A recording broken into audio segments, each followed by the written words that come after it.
Hello everyone, welcome back to जीटेक poly. दोस्तों, हम अप्लाइड मैथमेटिक्स की स्टडी कर रहे हैं और अप्लाइड मैथमेटिक्स में हम टारगेट बैच कंप्लीट कर रहे थे अपना, जिसमें कि अब तक हम 2 लेक्चर कंप्लीट कर चुके हैं और पहले और दूसरे दोनों लेक्चर में हमने कैलकुलस फर्स्ट और कैलकुलस सेकंड कंप्लीट कर लिया था।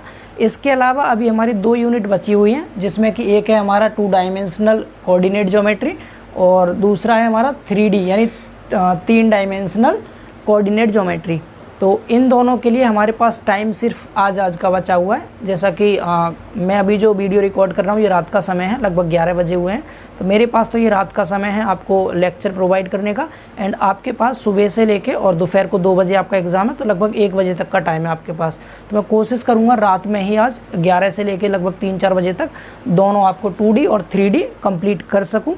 एंड आपका कर्तव्य बनता है दोस्तों, सुबह उठते ही आपको कंप्लीट लेक्चर को कवर कर लेना है। बहुत ज़्यादा बड़ा नहीं खींचूंगा लेक्चर को, मैं जल्दी से जल्दी कोशिश करूंगा कंप्लीट करने की। एंड रिवीजन के पर्पज़ से आपको पढ़ाएंगे ताकि आप सुबह उठ के पढ़ें तो 2 से 3 घंटे में पूरा रिवाइज कर लें एंड आपको याद भी हो जाए। बहुत सिंपल वे में कराऊंगा कवर, ठीक है। तो पूरे लेक्चर को बहुत ध्यानपूर्वक आपको देखना है और आप जब देख के जाएंगे लेक्चर को, जस्ट एग्जाम में आपको एज इट इज़ फॉर्मूले बेस्ड क्वेश्चन आपको देखने को मिलेंगे। तो हमारे पास बस लास्ट मोमेंट बैच का यही लास्ट मोमेंट बचा है अपनी तैयारी को और ज़्यादा अच्छे से कंप्लीट करने के लिए। तो अब आपको ध्यान से देखना है 2 डायमेंशनल कोऑर्डिनेट ज्योमेट्री, जिसमें कि हम सर्किल पढ़ेंगे। इसमें सिर्फ एक ही चैप्टर सर्किल, तो इस सर्किल को लगभग 1 घंटे के लेक्चर में पूरा कवर करा दूंगा आपको। जितने भी इसके बेसिक पॉइंट बनते हैं लास्ट में मैं कुछ क्वेश्चंस भी कराऊंगा जिससे कि आपको फॉर्मूले भी आसानी से याद हो जाएंगे। एंड उसके बाद अगला लेक्चर मैं आपको 3D का प्रोवाइड कर दूँगा। आज ही रात में रिकॉर्ड कर दूँगा, सुबह ही आपको दोनों लेक्चर मिल जाएंगे, ठीक है। और आपको पढ़ना ज़रूर है, ठीक है। मेहनत से बना रहा है, रात में आपके लिए जग रहे हैं, तो आपको भी सुबह ज़रूर पढ़ना लेक्चर को। एंड हो सके तो अच्छे से अच्छे मार्क्स गेन करने की कोशिश कीजिएगा। तो चलिए स्टार्ट करते हैं सर्किल के बारे में। सर्किल के यहाँ पर लगभग 5-6 तो इक्वेशन आएंगे जो आपको याद करनी है, ठीक है। मैं यहाँ लिखूंगा 5-6 इक्वेशन है मेन, उनको याद कर लीजिएगा। फिर कुछ कंडीशन बताऊंगा, उनको एक बार याद कर लेंगे, उनमें से ही आपके क्वेश्चन बन जाएंगे ऑब्जेक्टिव, ठीक है। तो सबसे पहले बात करते हैं, इसमें क्या करेंगे हम सर्किल के इक्वेशंस निकालेंगे।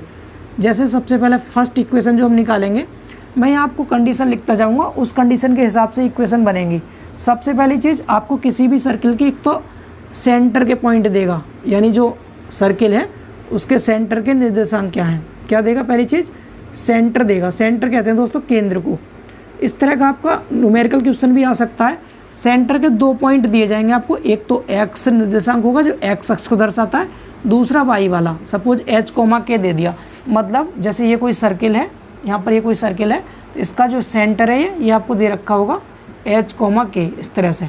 इसका मतलब क्या है, इसका मतलब ये है कि ये एक्स अक्ष की तरफ तो ये वाला पॉइंट कितना है, इधर तो आप कितना चले दोस्तों, एक्स अक्ष की साइड तो आप H दूरी चले और वाई अक्ष की तरफ कितना K दूरी चले हैं। इसका मतलब ये है यहाँ पर, ठीक है, H और K का।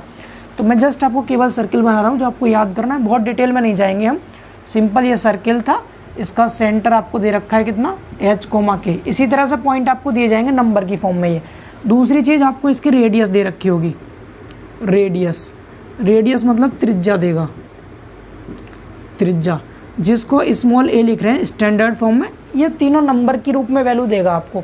रेडियस आप सभी जानते हैं, सेंटर से और परिधि तक की दूरी, किधर भी खींच लो, यहाँ खींच लो, इधर खींच लो, इधर कहीं भी, ये होगी इसकी रेडियस a, ठीक है। अब आपको बताना है कि इसका समीकरण क्या होगा। पूरे सर्किल में आपको इक्वेशन ही निकालनी है, यानी कि आपको समीकरण ही बताने हैं। तो बात करें इसके समीकरण की। समीकरण मतलब होता है दोस्तों, इंग्लिश में इक्वेशन कहते हैं। इस केस में इस सर्किल की इक्वेशन क्या होगी, ठीक है। थोड़ा सा डेराइव करा देता हूँ आपको छोटा सा। आपने मान लिया जहाँ पर परिधि पर ये त्रिज्या मिल रही थी, ये पॉइंट C है सपोज सेंटर वाला। आपने यहाँ पर कोई एक पॉइंट कंसीडर कर लिया इस सर्किल के ऊपर, जिसके निर्देशांक है x, y, ठीक है, x, y है। अब C और P के बीच की दूरी आपको दिखाई दे रही है a है, और 2 पॉइंटों के बीच की दूरी का हमें फॉर्मूला पता है क्या होता है। अगर मैं यहाँ पर CP की वैल्यू निकालूंगा तो आप सभी जानते हैं फॉर्मूला, 2 पॉइंट के बीच की दूरी का फॉर्मूला आपने पढ़ा सभी ने, अंडर रूट में x2 माइनस x1 का होल स्क्वायर प्लस में y2 माइनस y1 का whole square. x2 minus x1, y2 minus y1 ये सब क्या होते हैं, जो आपको पॉइंट यहाँ दिए जाते हैं। जैसे H, K लिखा है, इधर आपका x, y लिखा है, तो ये वाला आपका हो जाएगा यहाँ पर x1, y1, ये हो जाता है x2, y2। इस तरह से पॉइंट होते हैं, ठीक है। अगर x1, x2 भी नहीं आपको समझ आ रहे तो सिंपल, और भी सिंपल सुन लीजिए ध्यान से। पहले दोनों पॉइंटों को माइनस कर देते हैं, पहले वाले दोनों को, ठीक है। x और h को माइनस कर दीजिए, यानी x माइनस h, इसका होल स्क्वायर, प्लस में फिर बाकी दोनों पॉइंट को माइनस करते हैं, y माइनस k का होल स्क्वायर। ये क्या है, ये सी पी बराबर आ गया सी से पी तक की दूरी, 2 पॉइंट के बीच की दूरी का फॉर्मूला x2 माइनस x1 का whole square plus y2 minus y1 का होल स्क्वायर। सी पी यहाँ रखिए, सी पी कितनी है, a है, सी पी की वैल्यू आपने यहाँ a रख दी तो आपका क्या आ गया, अंडर रूट में आ जाएगा ये x माइनस एच का होल स्क्वायर प्लस में y माइनस के का होल स्क्वायर। ठीक है, अब यहाँ से क्या करेंगे, आप दोनों साइड का स्क्वायर कर दो, square on both side, square on both side. जब आप दोनों साइड का स्क्वायर करेंगे तो इधर का तो रूट हट जाएगा, रूट हट जाएगा तो क्या बचेगा, ये x माइनस एच का होल स्क्वायर बचेगा प्लस y माइनस के का होल स्क्वायर बचेगा बराबर इस साइड a पे स्क्वायर लग जाएगा तो ये हो जाएगा a स्क्वायर। ये आपकी स्टैंडर्ड इक्वेशन हो गई। ठीक है, यानी जब h कोमा के सेंटर हो, a रेडियस हो तो इक्वेशन क्या होगी, ये इक्वेशन होगी ये। इसको अच्छे से आपको याद कर लेना। ठीक है, 2-3 बार मेरे साथ साथ बोलिए। h और k आपको दिया है सेंटर, a दे रखा रेडियस, तो क्या होगी इक्वेशन, x माइनस एच का whole square plus y minus के का होल स्क्वायर बराबर a का होल स्क्वायर। ठीक है, यानी जो x वाला निर्देशांक है इसको x में से घटा के होल स्क्वायर करते हैं, y वाला निर्देशांक जो होता है इसको y में से घटा के होल स्क्वायर करते हैं, बराबर में जो रेडियस दी जाती है इसका स्क्वायर करते हैं। सिंपल इक्वेशन हो गई। और कैसे आई है इक्वेशन मैंने आपको ये भी बता दिया। क्वेश्चन किस तरह का बनेगा, या तो डायरेक्ट आपसे फॉर्मूला पूछेगा या फिर h और k की जगह संख्याएं लिख करके देगा। यहाँ 2 और 3 दे दिया, यहाँ 4 दे दिया, तो यहाँ 2 और 3 रख देंगे, यहाँ 4। आंसर x y के पदों में ही आता है, समीकरण निकालना तो x y के पदों में ही आपका आंसर निकल के आएगा। पहली इक्वेशन सभी को समझ आ गई। ठीक है, क्लियर हुआ सभी को। अब इसके बाद दूसरी इक्वेशन क्या होगी, सेकंड वाली इक्वेशन भी देख लो आप। सेकंड में जब आपको सेंटर जो दे रखा होगा दोस्तों, सेंटर यानी जो केंद्र दे रखा है वो आपसे क्या देगा, सपोज केंद्र मूल बिंदु है। केंद्र क्या है, मूल बिंदु को इंग्लिश में कहते हैं ओरिजिन। ठीक है, ओरिजिन मतलब मूल बिंदु। केंद्र आपको मूल बिंदु दिया गया है। ठीक है, मूल बिंदु। अब मूल बिंदु के कोऑर्डिनेट हमारे क्या होते हैं, 0 0 होते हैं। समझ पा रहे हैं, जहाँ h कोमा k लिखा था वहाँ पर 0 0 है। रेडियस वही है सेम, रेडियस आपको वही दे रखी है। रेडियस मतलब त्रिज्या जो है वो वही दी है आपको, त्रिज्या बराबर a दे रखा है। ठीक है, तो अब 0 0 और a को अब यहाँ रख देंगे इस केस में, तो क्या आ जाएगा, h की जगह भी 0 हो जाएगा, k की जगह भी 0 हो जाएगा। तो जो आपकी इक्वेशन आएगी इस केस में, इक्वेशन वो क्या आ जाएगी, यानी समीकरण जो आएगा वो क्या आ जाएगा दोस्तों, X square plus Y square बराबर a स्क्वायर, ये हो जाएगा। मतलब जहाँ पर h और k लिखा था वो 0 0 हो जाएंगे, क्योंकि इस बार केंद्र आपका मूल बिंदु दे रखा है। मूल बिंदु के निर्देशांक यहाँ पर 0 0 होते हैं, तो जहाँ h और k लिखा था वहाँ पर 0 0 रख दिया आपने, तो यहाँ से ये h भी हट गया, k भी हट गया, X square plus Y square बराबर a स्क्वायर बच गया। ये मूल बिंदु के लिए होती है इक्वेशन। समझ आ रहा सभी को, ठीक है, दिखाई दे रहा है यहाँ तक, यस। ठीक है, तो ये 2 इक्वेशन हमारी हो गई। ठीक है, अब तीसरी इक्वेशन की ओर मूव करते हैं, हटा दें इन दोनों को। चलिए तीसरी इक्वेशन देखिए, थोड़ा सा ध्यान से समझते रहिएगा, बहुत फास्ट हम कवर कर रहेंगे इसको, बहुत ज़्यादा टाइम नहीं लगेगा।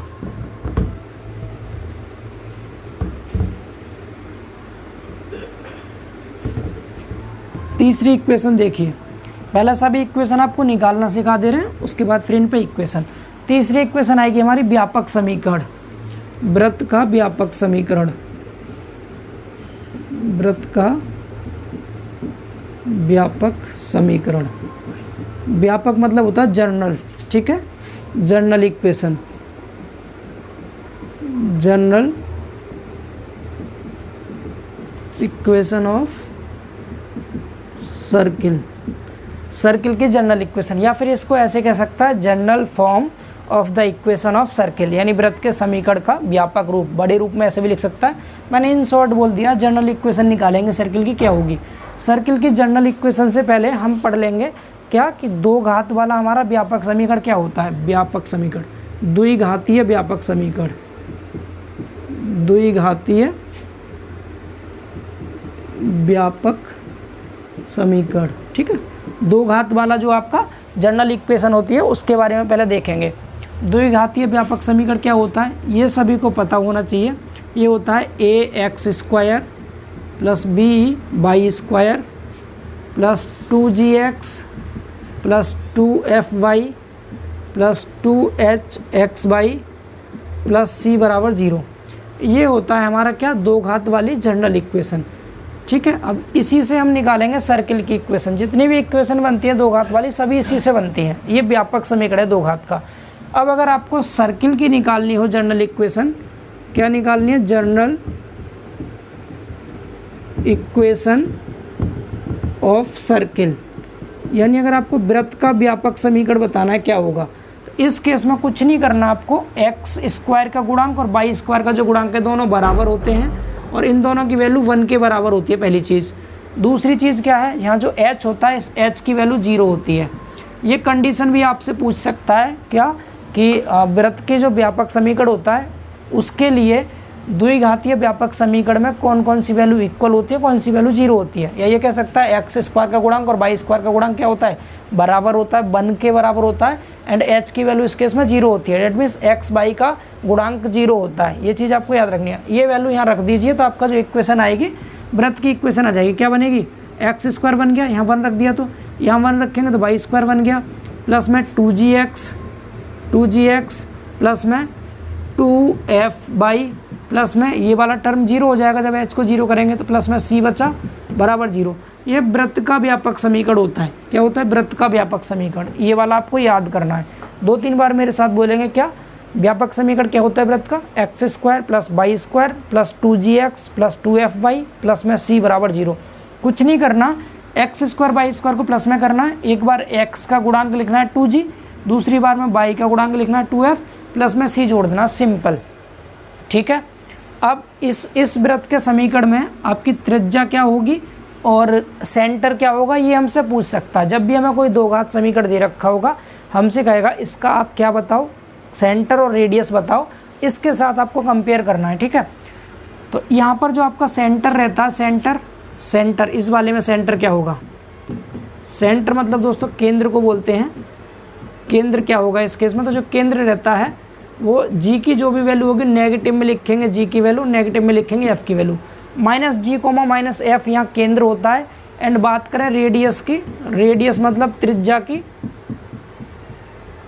त्रिज्या, तो त्रिज्या जो होती है वो अंडर रूट में रहती है। g का स्क्वायर करते हैं, प्लस में f का स्क्वायर करते हैं, माइनस में c, ये जो होता है c से लिख देते हैं। तो यहाँ से सेंटर और रेडियस इस तरह से निकालते हैं। इसका यूज क्वेश्चन में कैसे करेंगे? क्वेश्चन आपको इस तरह का दिया जाएगा, कोई भी, जैसे ऐसे दे दिया, कोई भी क्वेश्चन लिख दिया 4x - 6y प्लस में 3 बराबर 0, ऐसे देगा। कहेगा आप बताओ इसका सेंटर क्या होगा, रेडियस क्या होगी। कुछ नहीं करना, सिंपल तुलना कर दो इससे। तो यहाँ x का गुणांक क्या है? 2g, यहाँ पर x का गुणांक कितना? 4 है।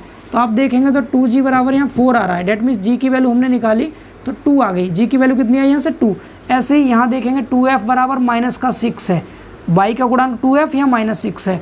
तो आप देखेंगे 2f बराबर -6, तो f बराबर कितना आ जाएगा? -3 आ जाएगा। ये वैल्यू किसकी आ गई? g और f की वैल्यू। c की वैल्यू देखें, c यहाँ पर लिखा है, यहाँ 3 लिखा है, तो c की वैल्यू कितनी है? यहाँ पर 3 है। ये भी हमें समझ आ रहा है। अब g की वैल्यू, f की वैल्यू और c की वैल्यू यहाँ रख दो, दोनों चीज़ निकल जाएंगी, सेंटर भी और रेडियस भी। तो g की वैल्यू यहाँ पर कितने? 2 है, ये -3 है। यहाँ माइनस में रखनी होती है, मतलब इनके यहाँ पर जो प्लस की वैल्यू उसको माइनस कर देंगे, माइनस की वैल्यू को प्लस, साइन चेंज कर देंगे ना। ये यहाँ देखो माइनस पहले था, आगे से g की वैल्यू 2 रख दो तो -2 हो गया। यहाँ माइनस पहले से है, f की वैल्यू -3 रखो तो प्लस का 3 हो जाएगा। 2,3 तो सेंटर आ जाएगा इस वाली इक्वेशन का। रेडियस की बात करें, g का स्क्वायर यानी 2 का स्क्वायर हो गया 4 हो गया, प्लस में ये 3 का स्क्वायर 9 हो गया, 9 और 4 13 हो गया। 13 में से 3 घटाएंगे 10 बचेगा, रूट में 10 इसका रेडियस आ जाता है अगर आप निकालते तो इसका यूज भी आपको समझ आ रहा होगा। तो मैं इसको रफ कर रहा हूँ, सिर्फ इस क्वेश्चन को जो बताया था आपको, इतना आपको इसमें याद करना है। याद कर लेंगे इजीली। वृत्त का व्यापक समीकरण कैसे निकालते हैं?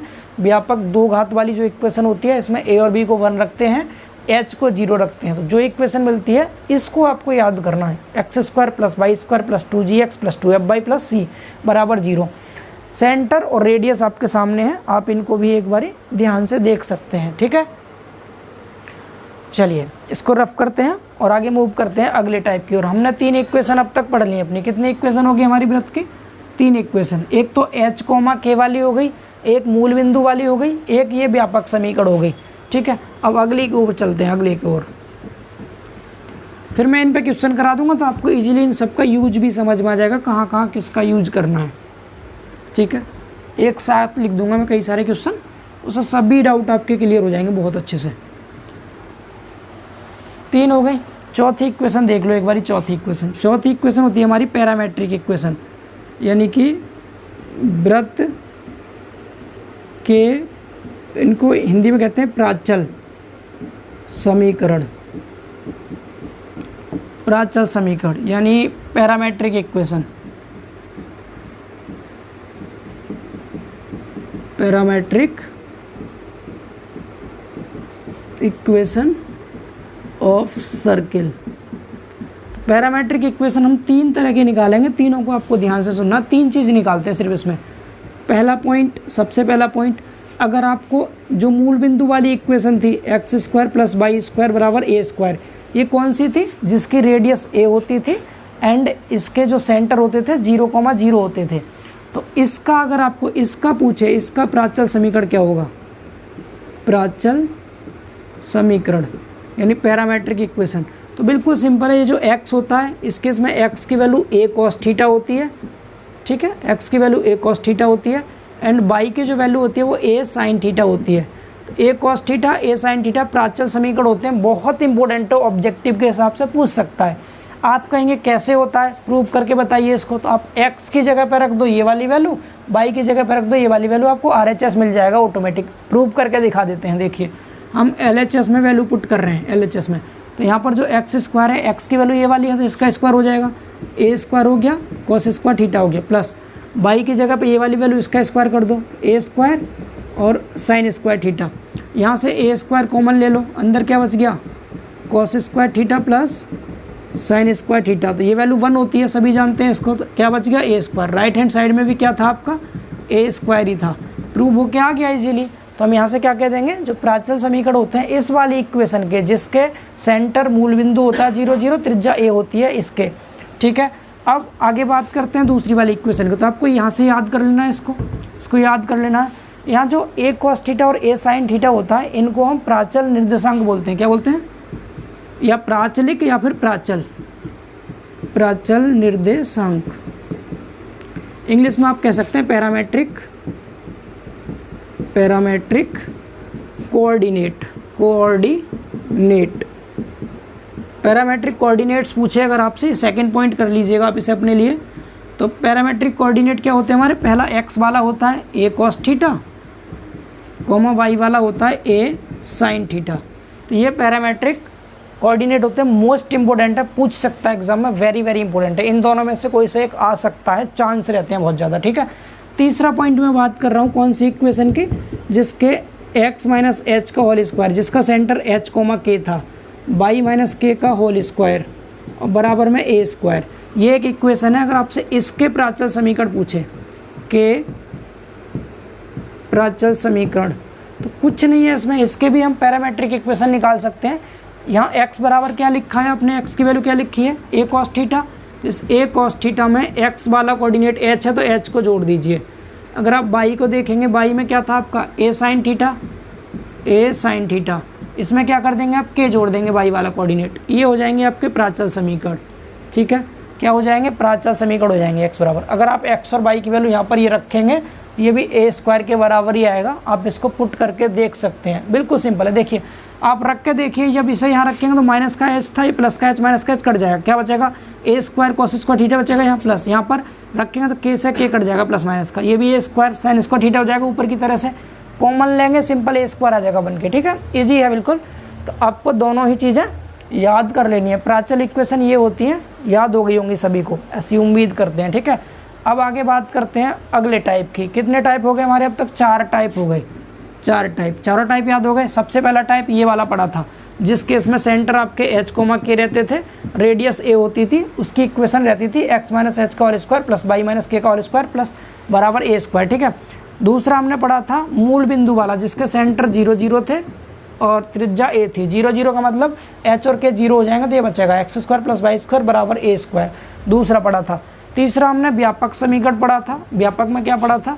x² + y² plus 2gx plus 2fy plus c बराबर 0, ये पढ़ा था, ठीक है। तीसरा व्यापक वाला है ना। इसके इसमें सेंटर क्या होते थे? -g, -h और radius g² plus f² - c under root के अंदर, ठीक। बाकी चौथा प्राचल पढ़ लिया, जो आपके सामने लिखा हुआ है। सभी को समझ आ गया इतना? ठीक है। चलिए आगे बात करते हैं अपने 5वें टाइप की। 5वां टाइप देख लीजिए। इनको डायरेक्टली याद कर लेंगे आपको इजीली। 1-2 बार देख लीजिएगा क्लास को, बहुत बड़ी नहीं करेंगे, सर्किल में लगभग 1 घंटे में कंप्लीट कर दूंगा। आपको डबल स्पीड में देखेंगे तो आधे घंटे में आप 2 बार देख सकते हैं इसको, आधे घंटे में, तो आपका अच्छे से रट जाएगा। ठीक है, मैं नहीं कह रहा आपसे नोट्स बनाइए, मैं आपको नोट्स का PDF दे दूंगा टेलीग्राम पर, बट आप अभी के लिए क्लास देख के रिवीजन कर लें ताकि एग्जाम में अच्छा स्कोर कर पाएँ। 5वां देखिए, 5वें में क्या रहता है, जब आपको कोई भी ये सर्किल है और इस सर्किल के व्यास के सिरे, ये सेंटर है, सेंटर से होकर जो लाइन पास होती है उसको व्यास बोलते हैं। ठीक है ना, डायामीटर आप सभी जानते हैं इतना तो। ठीक, अब इसके व्यास के सिरे दे रखे हैं, सपोज ये वाला सिरा है आपका A, ये वाला सिरा है B, बीच में ये सेंटर था C। ठीक है, A सिरा दे रखा है आपको, इसके निर्देशांक है x1, y1। इसके B सिरा जो है इसके निर्देशांक दे रखे हैं x2, y2। अगर आपको व्यास के सिरे के निर्देशांक दिए हो तो उस केस में आप इक्वेशन क्या बताएंगे, क्या लिखेंगे यहाँ, व्यास के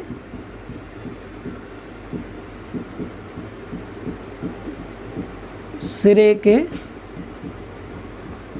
निर्देशांक, यदि लगा दीजिएगा, यदि मतलब if the coordinate of ends of diameter, if the coordinate of ends of diameter, और कौन कौन से हैं वो दे रखे हैं आपको x1, y1 and x2, y2।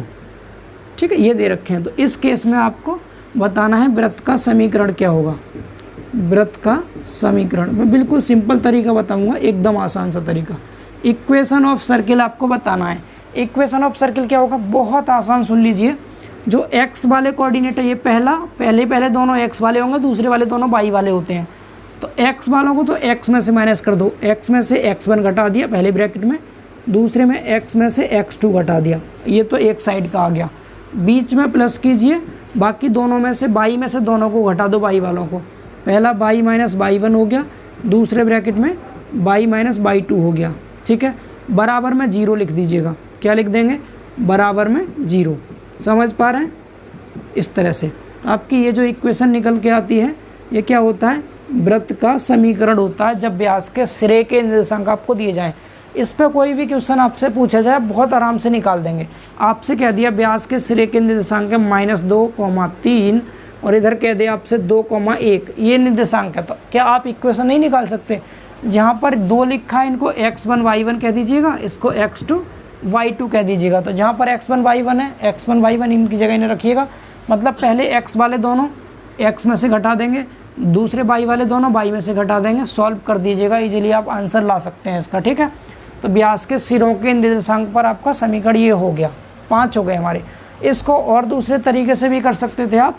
Suppose ये सेंटर जो है इस व्यास का मध्य बिंदु है, मध्य बिंदु के निर्देशांक हमें निकालना आता है, हमें सेंटर पता करना हो तो हम मध्य बिंदु निकाल लेते हैं। x वाले दोनों निर्देशांक को जोड़ के आधा कर देते हैं, y वाले दोनों को जोड़ करके हाफ कर देते हैं, हाफ। तो यहाँ से सेंटर मिल गया, जो हमारा h, k होता था उसकी वैल्यू मिल गई।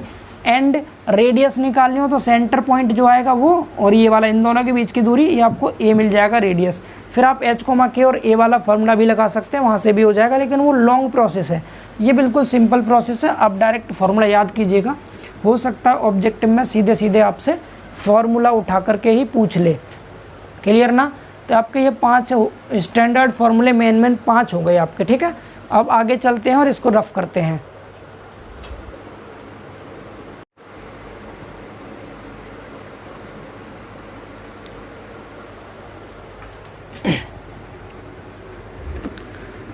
अब देखिए अगला टॉपिक, नेक्स्ट टॉपिक है आपका 5 हमने पढ़ लिए इक्वेशंस, छठा टॉपिक, और इसको थोड़ा सा इम्पोर्टेंट कर लेंगे क्योंकि यहाँ हम कुछ स्पेशल केस पढ़ेंगे। Some special case, some special cases of circle. Circle के ही हमें कुछ स्पेशल केस देखने हैं और ये थोड़े से इंपॉर्टेंट हो जाते हैं। आपको कोई सा भी एक केस लिख के देगा, उस केस में आपको इक्वेशन पूछ सकता है या उसका सेंटर और रेडियस पूछ सकता है। तो सबसे पहले एक एक करके सभी केसेस को डिस्कस करेंगे। 9-10 केस हैं, उसके बाद चैप्टर फिनिश हो जाएगा। ये सबसे पहला केस है हमारा, जब वृत्त का केंद्र एक्स अक्ष पर हो। पहला केस क्या है, जब वृत्त का केंद्र एक्स अक्ष पर हो, एक्स अक्ष पर हो। डेट मीन्स आप ये भी कह सकते हैं इंग्लिश में इसको, when the centre of circle is situated on x axis. ठीक है, इंग्लिश में अगर आप बोलना चाहें तो बोल दीजिएगा when centre of circle is on x axis. X अक्ष पे क्या है, सेंटर है इस बार, तो सर्किल आपका ये होता है। ठीक है, सेंटर यहाँ होता है। अब ये सेंटर आपको क्या कर देना है, एक्स अक्ष बना देना सेंटर पे इस तरह से, और यहाँ हो गया वाई अक्ष। ये चीज़ सभी को समझ आ रही है। जो सेंटर था सी, इसको कहाँ दिखा देना है, एक्स अक्ष पे दिखा देना है इस तरह से। डायग्राम के बिना क्लियर नहीं होंगे केस, डायग्राम सभी को आना चाहिए बनाना। ठीक है, ये वाला सेंटर हम सभी जानते हैं, सेंटर जो हमारा होता है दोस्तों स्टैंडर्ड वो एच कोमा के होता है, लेकिन अब यहाँ पर एक्स अक्ष पे है, ये ओरिजिन पॉइंट है, मूल बिंदु जो ओ होता है। अब ये एक्स अक्ष पे है, तो आप सभी जानते हैं एक्स अक्ष की तरफ हम कितना चलते हैं, एच वाला कोऑर्डिनेट चले हम एक्स। क्या हम वाई की तरफ कोई डिस्टेंस चले, यहाँ पर ऊपर की तरफ तो कोई डिस्टेंस नहीं चले, तो वाई वाला कोऑर्डिनेट हमारा 0 हो जाएगा। इस केस में कितना हो जाएगा, 0। समझ आ रहा है सभी को। इस केस में जो हमारा सेंटर होता है वो थोड़ा चेंज हो जाता है, h,0 हो जाता है। रेडियस वही रहेगी जो a होती है ना, रेडियस वही रहेगी a, इसमें कोई चेंजिंग नहीं आएगी। तो पहला केस सभी को समझ आया। इस केस में सेंटर क्या हो जाएगा दोस्तों, सेंटर, इस केस में सेंटर जो होता है हमारा वो हो जाता है h,0, और रेडियस जो होती है वही रहेगी। रेडियस क्या होगी, a की a रहेगी। हिंदी में केंद्र और त्रिज्या कहते हैं, एक ही लैंग्वेज में लिख रहे हैं, आप समझ लीजिएगा। ठीक है, अगर हम यहाँ से इसके इक्वेशन निकालें, इक्वेशन मतलब समीकरण निकालें, तो समीकरण का फॉर्मूला आप सभी जानते हैं, x माइनस एच का whole square plus Y minus के का होल स्क्वायर बराबर a का होल स्क्वायर होता है। तो x माइनस एच तो है, यहाँ पर x स्क्वायर कर दिया, k की वैल्यू 0 है, तो यहाँ पर केवल वाई स्क्वायर होगा बराबर a स्क्वायर। इस केस में इक्वेशन ये होती है, अगर आपको ये कंडीशन दे दे, केस दे दे, इक्वेशन पूछे तो आप ये बता देंगे, सेंटर पूछे तो ये रहेगा, रेडियस सेम रहेगी जो होती है। समझ आ रहा है सभी को। अगला केस देखिए, पहले केस का स्क्रीनशॉट लीजिए, थोड़ा फास्ट करते चलिए। ठीक है, सेकंड केस समझेंगे। सेकंड केस में क्या कह दिया है कि जब वृत्त का केंद्र वाई अक्ष पर स्थित हो, कहाँ पर हो, वाई अक्ष पर स्थित हो, when centre of circle is on Y axis. इस बार सेंटर वृत्त का वाई अक्ष पे, तो डायग्राम भी बदल जाएगा। पहले आप सर्किल बना लीजिए, इस तरह से आपने ये कोई सर्किल बना लिया। अब इसका जो सेंटर है, ये सेंटर हो गया इसका, इसको वाई एक्स पे कर दीजिए। थोड़ा बड़ा बनाते हैं ताकि आपको विजिबिलिटी क्लियर हो, थोड़ा सा बड़ा इस तरह से। ठीक है, ये सेंटर है, सेंटर इस बार कहाँ करना है, वाई एक्स पे कर देना है आपको। ये हो गई वाई एक्स, इधर एक्स अक्ष है, तो इस बार सेंटर कहाँ है हमारा, वाई एक्स पे है। यहाँ पर सेंटर सी होता है, सेंटर वाई एक्स पे है। एक्चुअल सेंटर क्या होता है, h,k होता है। अब यहाँ पर हम मूल बिंदु ये है, तो हम वाई अक्ष की तरफ चल रहे हैं, तो वाई वाला निर्देशांक k रहेगा, h वाला 0 हो जाएगा, ये 0,k हो जाएगा। क्या हो जाएगा, 0,k। समझ आ रहा है 0,k कैसे हो गया, क्योंकि हम जब भी वाई अक्ष पे कोई भी पॉइंट स्थित होता है तो उसका x कोऑर्डिनेट 0 होता है, क्योंकि इस पॉइंट के लिए मूल बिंदु से x अक्ष की तरफ हम कोई डिस्टेंस नहीं चले, 0 है, जबकि y की तरफ कितना k चले हैं, तो 0,k हो जाएगा इस केस में। तो इस केस में सेंटर क्या हो जाता है, इस केस में सेंटर की वैल्यू हो जाती है हमारी, जो h होता है वो 0 हो जाता है, y वाला निर्देशांक रहेगा सिर्फ, y अक्ष का मतलब y वाला रहेगा, x वाला 0 हो जाएगा। रेडियस जो होती है सेम वही रहेगी a। अगर इक्वेशन पूछे, इक्वेशन अभी के लिए इक्वेशन देख लीजिए, x माइनस एच का होल स्क्वायर करते हैं, h की जगह 0 है तो इसका whole square plus Y minus के का होल स्क्वायर, यहाँ k की जगह k है, बराबर a स्क्वायर। 0 हट जाएगा, क्या बच गया, x स्क्वायर वाई माइनस के का होल स्क्वायर बराबर a स्क्वायर। ये सभी कंडीशंस हैं, इनको याद कर लेंगे। क्लियर हुआ सभी को। ठीक है, दूसरा केस हो गया। अब बात करते हैं तीसरे केस की। तीसरा केस हमारा यहाँ पर क्या है, जब वृत्त मूल बिंदु से गुजरता हो। हटा दें इसको। अब जो सर्किल है वो कहाँ से गुजरेगा, मूल बिंदु से गुजरेगा सर्किल। 2 केस तो आप देख ही चुके। थर्ड केस है जब वृत्त मूल बिंदु से गुजरता हो, मूल बिंदु से गुजरता हो। मूल बिंदु से गुजरने का मतलब क्या है, जैसे ये कोई सर्किल है और यहाँ ये हो गया एक्स अक्ष, सपोज थोड़ा ऊपर से ले लो, जहाँ मूल बिंदु से गुजर जाए, ये मान लो मूल बिंदु है, तो इधर को ये एक्स अक्ष, इधर को ये वाई अक्ष, ये वाई अक्ष है, ये एक्स अक्ष है। यहाँ ओरिजिन है, ओरिजिन मूल बिंदु होता है 0 0, ठीक है, सभी जानते हैं इतना। यहाँ से पास हो रहा है सर्किल, क्लियर। यहाँ कहीं सेंटर होगा, सेंटर से परिधि तक की जो दूरी होती है इसको त्रिज्या बोलते हैं ए। सेंटर के निर्देशांक आपके h, k होते हैं। ये डायग्राम सभी को समझ आ रहा है। यहाँ पर ये जो सर्किल है कहाँ से पास हो रहा है, मूल बिंदु से पास हो रहा है, इससे होकर के जा रहा है, ठीक है, इधर इधर दिख रहा होगा आप सभी को क्लियरली, समझ आया। अब आपको इसमें क्या करना है, इस केस में h, k और a में रिलेशन निकालते हैं सिंपली। h, k और a में रिलेशन निकालने के लिए क्या करेंगे, इस पॉइंट और इस पॉइंट के बीच की दूरी निकालो।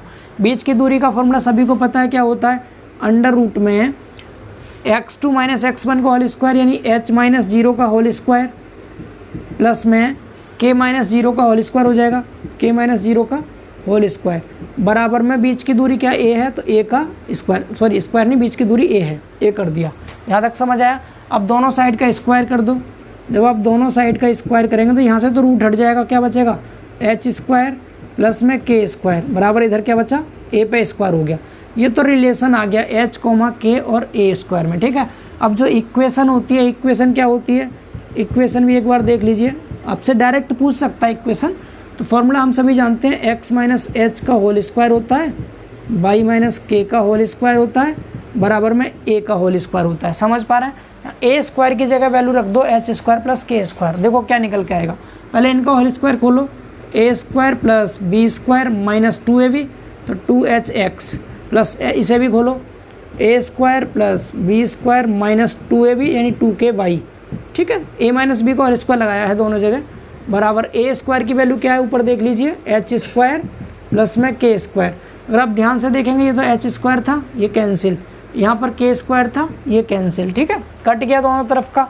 अब जो बच गया उसे नोट कर लो, क्या बचेगा, x स्क्वायर बच गया प्लस y स्क्वायर बच गया। इधर देखेंगे आप माइनस में 2hx बच गया, माइनस में इधर 2ky बच गया बराबर इधर क्या बच गया, 0 बच गया। तो ये क्या हो गया आपका, यहाँ से अगर आप ध्यान से देखें इसको तो ये हो गया इक्वेशन का आंसर। ये क्या आ गया, ये आपकी इक्वेशन मिल गई। यहाँ से समझ आ रहा है, इक्वेशन यही आ रही है, यस बिल्कुल राइट है, यही इक्वेशन आ रही है। सभी को समझ आया, ये वाला केस भी समझ गया, तीसरा वाला। सिंपली आपसे ये केस दे करके दोनों में रिलेशन पूछ सकता है, सेंटर पॉइंट पर रेडियस में ये निकल आएगा। इक्वेशन पूछेगा तो ये निकल के आएगी, आपके सामने मैंने सॉल्व करके दिखा दिया है। उम्मीद करते हैं सभी को अच्छे से समझ में आ गया होगा, ठीक है। चौथे केस की ओर मूव करते हैं, रफ करें इसे। चलिए चौथे केस में क्या लिखा है, जब मूल बिंदु वृत्त पर स्थित हो एंड केंद्र एक्स अक्ष पर स्थित हो। चौथे केस में लिखा है जब मूल बिंदु वृत्त पर स्थित हो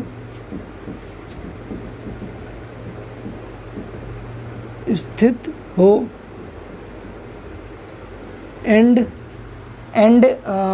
केंद्र एक्स अक्ष पर स्थित हो, एंड केंद्र एक्स अक्ष पर स्थित हो। केंद्र अगर एक्स अक्ष पर स्थित हो तो इस केस में क्या करेंगे, ध्यान से सुनेंगे। क्या बोला है, मूल बिंदु तो वृत्त पर स्थित है, तो ये बना दिया आपने क्या, मूल बिंदु यहाँ पर है। ये पहली चीज़ तो सेंटर वाली बात देखो, केंद्र एक्स अक्ष पर है तो यहाँ सेंटर होगा कहीं, इसको कहाँ से ले जाओ, एक्स अक्ष से ऐसे करके, ठीक, यहाँ से ले गए आप, ये एक्स अक्ष है तो केंद्र तो आ गया एक्स अक्ष पर जो सी था, एंड जो मूल बिंदु है वृत्त पर स्थित तो यहाँ से ही बना दो ऊपर को वाई अक्ष। तो यहाँ से जो मूल बिंदु है ये वाला, जहाँ पर दोनों एक्सिस आपस में मिलते हैं उसको मूल बिंदु कहते हैं, ओरिजिन। तो ये आपका मूल बिंदु हो गया, ओ जो होता है जिसके कोऑर्डिनेट 0,0 होते हैं। समझ आ रहा है। इंग्लिश में आप समझ लीजिएगा क्या बोला है, जब मूल बिंदु वृत्त पर स्थित है, यानी when origin is situated on circle and centre is on x axis, इस तरह समझ सकते हैं। तो सेंटर जो होता है वो तो कहाँ दे दिया आपको, एक्स अक्ष पे, एक्स अक्ष पे दिया है, डेट मीन्स एच तो एच ही रहेगा, लेकिन जो आपका, और यहाँ एक और चीज़ आप समझ सकते हैं क्या, यहाँ मूल बिंदु है, यहाँ से यहाँ तक की दूरी, परिधि से सेंटर तक की दूरी ए होती है, ये ए होती है, त्रिज्या जिसे कहते हैं। अब एक्स अक्ष पे आप कितना चले, ए दूरी चले तो ए आ गया, वाई अक्ष पे कुछ चले नहीं चले 0 रहेगा। तो यहाँ पर सेंटर क्या हो जाएगा, a,0 और रेडियस क्या होगी, ए होगी। ये चीज़ समझ आ रही है। एक बार फिर से रिपीट करते हैं, ध्यान से सुनिए। क्या मैंने बोला, यहाँ बोला है कि उसमें मूल बिंदु एक्स अक्ष पर है, मूल बिंदु ये है जहाँ वाई अक्ष एक्स अक्ष दोनों मिल गए। ये कहाँ आ रहा है, ये सर्किल के ऊपर आ रहा है, सर्किल पे, ठीक है, ये समझ आ रहा है, सर्किल पे आ गया, 0,0 कर दिया। सेंटर बोला है एक्स अक्ष पे, तो सेंटर ये वाला एक्स अक्ष पे है। अब मैं कहूँ या सी की वैल्यू निर्देशांक बताओ क्या होंगे, तो एक्स अक्ष की तरफ आप कितना चले, परिधि से सेंटर तक की दूरी त्रिज्या होती है ए, तो एक्स की तरफ ए चले। क्या इस पॉइंट के लिए वाई अक्ष की तरफ ऊपर चले हैं, कुछ नहीं चले, 0 रहेगा, तो a,0 हो गया, ठीक है। अब इस केस में आप इक्वेशन निकालना चाहें तो इक्वेशन का फॉर्मूला आप सभी जानते हैं क्या होता है। पहले आप वही लिख लीजिएगा, क्या, रेडियस लिख लीजिए और सेंटर लिख लीजिए। तो सेंटर कितना हो गया इसका, सेंटर दिख रहा है आपको a हो गया, 0 हो गया, और रेडियस मतलब त्रिज्या, रेडियस क्या है इसकी, रेडियस a है। क्लियर हुआ इतना। अब यहाँ से आप इसको सॉल्व कर सकते हैं इजीली। अगर आपको इक्वेशन निकालनी हो तो x माइनस एच का होल स्क्वायर प्लस में y माइनस के का होल स्क्वायर बराबर a स्क्वायर होता है। h और k की जगह ये वाली वैल्यूज रख दो, x माइनस ए का होल स्क्वायर हो गया, y माइनस 0 का होल स्क्वायर हो गया बराबर a स्क्वायर। थोड़ा और सिंप्लीफाई कर लो तो एक्स स्क्वायर प्लस ए स्क्वायर माइनस 2ax, ये तो ये खोल दिया, प्लस इधर y स्क्वायर है, इधर a स्क्वायर है, a स्क्वायर और a स्क्वायर कैंसिल आउट होगा, क्या बच गया, X square minus 2ax plus y square बराबर 0, ये बच गया जो कि आंसर हो गया इसका। इसकी इक्वेशन ये निकल के आ गई, समझ आ रहा है, X square plus Y square minus 2ax, X square plus Y square minus 2ax बराबर 0, ये इसकी इक्वेशन हो गई चौथे केस की। समझ लीजिए आप सभी अच्छे से, ठीक है। इसको रफ करते हैं और 5वां केस देखते हैं, हटाएं इसको। अगला देखिए 5वां केस क्या दिया है।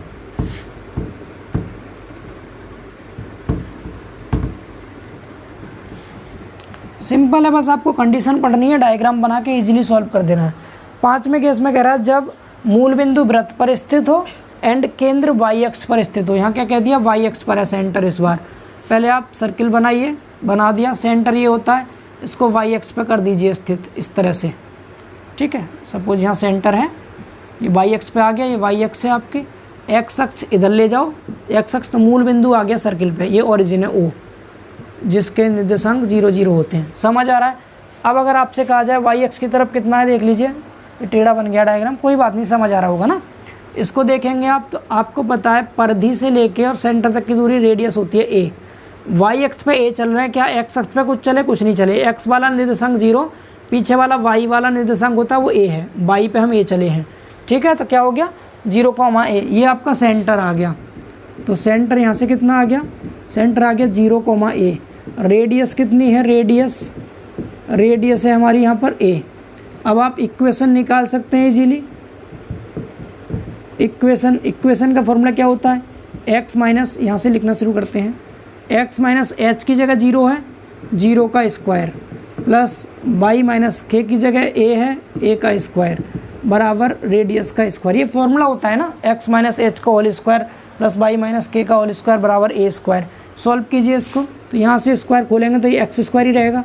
इसको खोलिए तो a square plus B square minus 2ab वाले फॉर्मूले से खोलेंगे इसको, बराबर इधर a स्क्वायर है, तो a स्क्वायर कैंसिल आउट हो गया, क्या बच गया, X square plus Y square minus 2ay बराबर 0। ये 5वें केस का आंसर आ गया, इक्वेशन 5वें केस में निकल आई, ठीक है।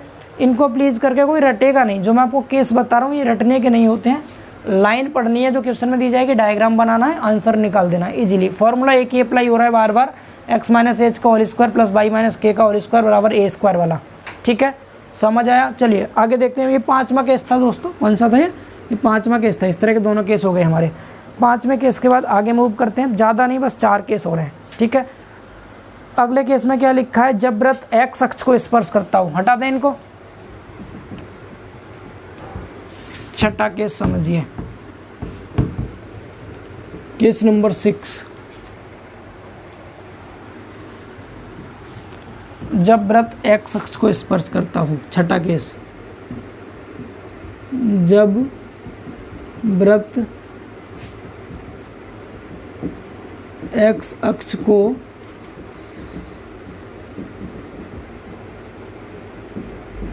स्पर्श करता हूँ।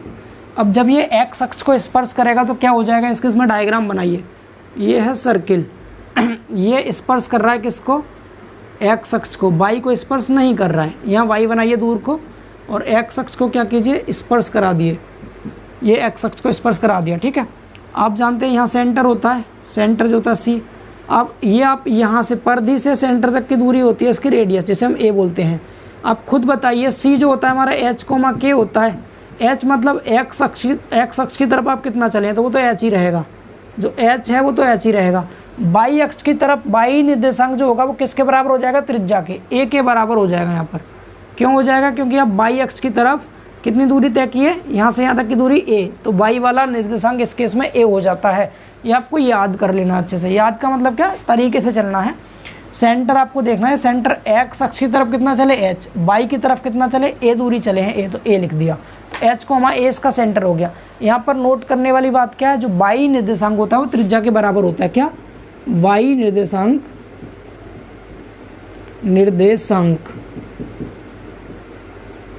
बराबर क्या हो जाता है, वो त्रिज्या, ये त्रिज्या के बराबर हो जाता है। डेट मीन्स जो आपका एच तो एच ही रहेगा, के की जो वैल्यू होती है वो ए के बराबर हो जाती है इस केस में। ठीक है, ये चीज़ समझ आ रही है सभी को। तो अब आपको ये मिल गया है, सेंटर पता है, रेडियस पता है, इजीली आप आंसर निकाल सकते हैं। सेंटर इस केस में क्या हो जाता है दोस्तों, सेंटर की जो वैल्यू है वो एच कोमा ए हो जाती है और रेडियस की वैल्यू ए है। इक्वेशन निकाल देंगे सभी, एक्स माइनस एच का whole square plus by minus के का होल स्क्वायर बराबर ए स्क्वायर। वैल्यूज पुट कर दीजिए, तो एक्स माइनस एच का whole square plus by minus K की जगह पे ए है, इसका होल स्क्वायर बराबर ए स्क्वायर, तो x square plus H square minus 2hx plus इसको खोलिए वाई स्क्वायर प्लस ए स्क्वायर माइनस 2ay बराबर ए स्क्वायर। ए स्क्वायर कैंसिल हो गया, जो बच गया उसको लिख दो। बच गया उसको लिखने का मतलब क्या है, एक्स स्क्वायर बच गया, एच स्क्वायर बच गया, माइनस 2hx बच गया, plus Y square minus 2ay बराबर 0। ये इसकी इक्वेशन आ जाएगी। इनको रटेगा कोई नहीं, सिर्फ कंडीशन आपको याद कर लेनी है। इस तरह से आप इसकी इक्वेशन निकाल के बता देंगे। क्लियर हुआ। नेक्स्ट देखिए अगला केस। अगले केस में बिल्कुल सिंपल है, कुछ नहीं करना, बाई एक्स को स्पर्श करा दो। इस बार किसको, वाई एक्स को। ये 7वां केस हो जाएगा। केस नंबर 7, जब वृत्त बाई एक्स को स्पर्श करता हो। बाई को स्पर्श करने का मतलब है ये कोई सर्किल हो गया, ठीक है, सर्किल। अब इसको बाई एक्स को ये स्पर्श कर रहा है, ऐसे बाई एक्स जा रहा है, इसको ये स्पर्श कर रहा था, केवल वाई एक्स को। इधर एक्स अक्ष दिखा दो, ये वाई एक्स है, ठीक। अब आप देखिए सेंटर यहाँ होता है इसका सी, ये परिधि से सेंटर तक की दूरी ए होती है। इस बार एक्स अक्ष की तरफ ए चलना है, ए ले लेंगे, बाई की तरफ वाई वाला निर्देशांक के रहेगा, तो ए कोमा के हो जाएगा इस केस में। इस केस में आपका एक्स निर्देशांक त्रिज्या के बराबर होगा। क्या होगा, जो एक्स अक्ष वाला निर्देशांक होता है, यानी एक्स अक्ष का कोऑर्डिनेट जो होगा वो किसके बराबर हो जाएगा, रेडियस के, यानी त्रिज्या के बराबर होएगा। ठीक है, सभी को समझ आया ये चीज़। तो यहाँ पर क्या हो जाएगा, एच की वैल्यू जो है वो ए के बराबर है। इक्वेशन अगर आपको निकालनी हो तो सेंटर देखिए, इक्वेशन के लिए दो ही चीज़ चाहिए, सेंटर चाहिए जो कि एच कोमा के होते हैं, यहाँ पर ए कोमा के है। रेडियस चाहिए, रेडियस क्या है हमारी, ए है। इक्वेशन क्या आ जाएगी फिर निकल के, इक्वेशन आ जाएगी आपकी, एक्स लेते हैं यहाँ, माइनस एच की जगह ए है, ए का होल स्क्वायर, बाई माइनस के है तो के का होल स्क्वायर बराबर ए स्क्वायर। इसको खोल दीजिए, आंसर निकल आएगा। ये मैं आपके लिए छोड़ रहा हूँ, टाइम वेस्ट नहीं करते, ठीक है, आप निकाल सकते हैं सॉल्व करके। आगे चलें, अगला देखिए, जब वृत्त दोनों अक्षों को स्पर्श करता हो। अब कौन कौन को करेगा, अब एक्स और वाई दोनों को करेगा एक साथ। जब वृत्त दोनों अक्षों को स्पर्श करता हो, दोनों एक्सिस को टच करेगा। इस बार ये सर्किल है, ये एक्स अक्ष को भी टच कर रहा है, एक मिनट, ये सर्किल हो गया, ये एक्स अक्ष को भी टच कर रहा है, यहाँ से समझ लीजिए टच कर रहा है यहाँ से, और वाई अक्ष को भी यहाँ से टच कर रहा है इस तरह से। ये वाई अक्ष और यहाँ पर ये एक्स अक्ष, ठीक है, यहाँ ऐसे टच कर रहा है, यहाँ ऐसे टच कर रहा है। यहाँ पर होगा सेंटर, देखिए इधर को एक्स अक्ष की तरफ, ये भी रेडियस परिधि से यहाँ तक, ये भी क्या है, रेडियस है। तो सेंटर क्या हो जाएगा आपका इस केस में, सेंटर एक्स अक्ष पे भी आप ए दूरी चले, बाई पे भी ए चले, तो ए कोमा ए हो जाएगा। समझ आ रहा है। तो इस केस में जो सेंटर आ जाता है निकल के, मतलब केंद्र जो होता है वो ए कोमा ए होता है, और जो रेडियस होती है, रेडियस वो ए होती है। ठीक है, इक्वेशन निकालनी है आपको, इजीली आप इक्वेशन बता सकते हैं, बहुत आसानी से बता सकते हैं इक्वेशन इस केस में। फॉर्मूला एक्स माइनस एच का होल स्क्वायर, एच की जगह ए है, ए का whole square, plus by minus a का होल स्क्वायर बराबर ए स्क्वायर। सॉल्व करना चाहे तो आगे सॉल्व कर लीजिएगा, अदरवाइज यहाँ तक भी छोड़ सकते हैं। ठीक है, एक और कितने केस हो गए ये दोनों अक्षों वाला? 8वां होगा आई थिंक। हाँ ये 8वां था, ये 8वां था। इसके बाद लास्ट केस है 9वां, हटा दें इसको। लास्ट केस और 9वां केस देख लीजिए।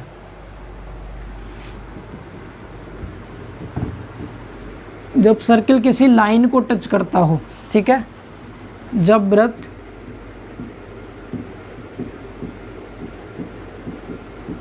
किसी सरल रेखा मतलब स्ट्रेट लाइन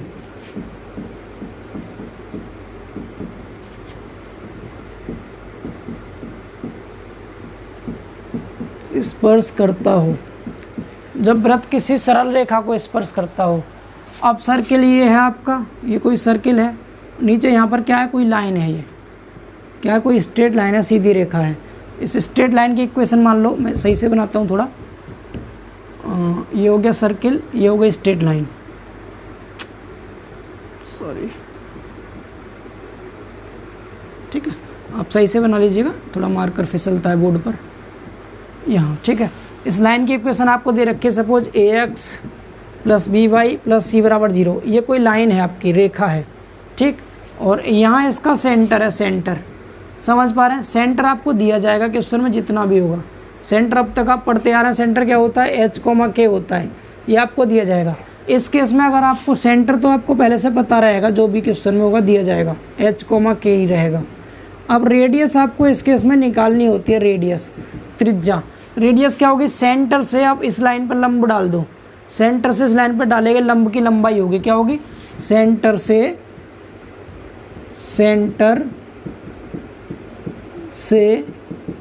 लाइन पर डाले गए लंब की लंबाई।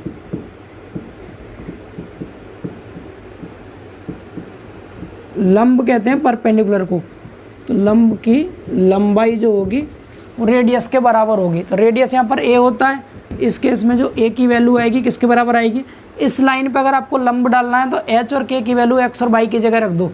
क्या हो जाएगा, ये ए एच प्लस बी, ये वाला ए दोस्तों अलग है, मैं यहाँ कैपिटल लेटर में लिख देता हूँ ताकि आप कंफ्यूज ना हो। ये ए है, ये बी है, ये सी है, ठीक है। तो ये वाला ए रेडियस नहीं है, अलग है। ये ए इंटू एच प्लस में वाई की जगह के रख दीजिए, तो बी वाई हो गया, बी वाई, वाई मतलब के, वाई मतलब क्या, के, प्लस में सी अपॉन में अंडर रूट में यहाँ पर हम लेते हैं एक्स का गुणांक और वाई के गुणांक का स्क्वायर, ए स्क्वायर प्लस बी स्क्वायर। यहाँ से हमें त्रिज्या की वैल्यू मिल जाएगी, ये वाली त्रिज्या पता है, सेंटर पता है, इक्वेशन आप इजीली निकाल सकते हैं। इसको निकालना थोड़ा आपको आना चाहिए। किसी भी पॉइंट से किसी लाइन पर डालेंगे लंब की लंबाई ये होती है, जहाँ एक्स और वाई है वहाँ पर पॉइंट की वैल्यू पुट कर दो, एक्स और वाई की जगह। ऊपर आपकी ये नंबर की फॉर्म में आएगी पूरी वैल्यू, अपॉन में रूट में लिख दो एक्स के गुणांक का स्क्वायर, वाई के गुणांक का स्क्वायर। यहाँ से डालेंगे लंब की लंबाई आ जाती है। ये नेगेटिव नहीं होती कभी भी, हमेशा पॉजिटिव लेते हैं। नेगेटिव आएगा तो मोड निकाल के पॉजिटिव कर दीजिएगा। तो ये 9 केस थे। तो इस तरह से आपका पूरा का पूरा सर्किल चैप्टर मैंने ओवरऑल कवर करा दिया है। इसके अलावा इसमें कोई और टॉपिक नहीं है, सिर्फ क्वेश्चंस हैं। तो क्वेश्चंस के लिए मैं आपको होल्ड कर रहा हूँ क्वेश्चन, जिससे कि हम 3D ज्योमेट्री भी पढ़ सकें। क्वेश्चन के लिए आप क्या कीजिएगा, जो आपके एग्जाम्पल हैं बुक में, जो भी बुक आपके पास हो, डायरेक्ट फॉर्मूले बेस है, उन्हें लगा के देख लीजिएगा। फिर भी अगर आपको क्वेश्चन लगाने में दिक्कत आ रही है तो मेरी ही ओल्ड क्लासेज हैं सर्किल के ऊपर, उनका लिंक मैं इसी क्लास के डिस्क्रिप्शन में डाल दे रहा हूँ। आप वहाँ से जा करके उनके क्वेश्चन देख सकते हैं, वीडियो को आगे बढ़ा के। सिर्फ क्वेश्चन 2 क्लास हैं, दोनों के मैं लिंक डाल दूंगा। सर्किल के सभी न्यूमेरिकल वहाँ आपको मिल जाएंगे, ठीक है। न्यूमेरिकल नहीं करा रहा मैंने आपको, जो केस कराए हैं इनको एक बार फिर से देखिएगा, क्लास भी बड़ी नहीं होगी, क्लियर भी हो जाएगा पूरा चैप्टर। एक बार फिर से देखेंगे, बार बार देखेंगे, फॉर्मूले याद हो जाएंगे, सभी केस आपको समझ आ जाएंगे। उससे बाहर क्वेश्चन नहीं बनेगा आपका, कुछ नहीं बचा क्वेश्चन में, सिर्फ ये एच और के की जगह नंबर देगा। तो क्या आप नंबर्स को यहाँ पुट करके इजीली सॉल्व नहीं कर पाएंगे? कर सकते हैं आप इजीली सॉल्व, मैथ के स्टूडेंट से आप कैलकुलेशन कर लेंगे, वो आपके ऊपर छोड़ रहे हैं हम। फिर भी आपको कोई प्रॉब्लम है तो आपको पुरानी वीडियोज है मेरी सर्किल के ऊपर, बहुत पुरानी नहीं, 1 साल पुरानी है सिर्फ, उनका लिंक डिस्क्रिप्शन में दे दे रहा हूँ, वहाँ से भी आप उसको देख सकते हैं, ठीक है। अभी हम टाइम बचाएंगे जिससे हम 3D भी पढ़ सकें। तो 2 से 3 घंटे में हम दोनों टॉपिक अपने कवर कर लें, ताकि आप एग्जाम में थोड़ा बहुत अच्छा स्कोर कर पाएँ, आपको नया क्वेश्चन ना लगे कोई भी। इसीलिए बहुत ज़्यादा क्वेश्चन डायरेक्ट टॉपिक बेस आएंगे आपके, ठीक है। तो ये क्लास यहीं रखते हैं, यानी इसमें हमने 2D ज्योमेट्री पूरा कंप्लीट कर लिया अपना। अगली क्लास 3D ज्योमेट्री में रिकॉर्ड कर रहा हूँ, ठीक है। तो सुबह को आपको दोनों क्लास लगातार मिल जाएंगी, क्लियर ना। तो चलिए फिर मिलते हैं बहुत जल्द अगली ही क्लास में। तो इसको रफ कर देते हैं।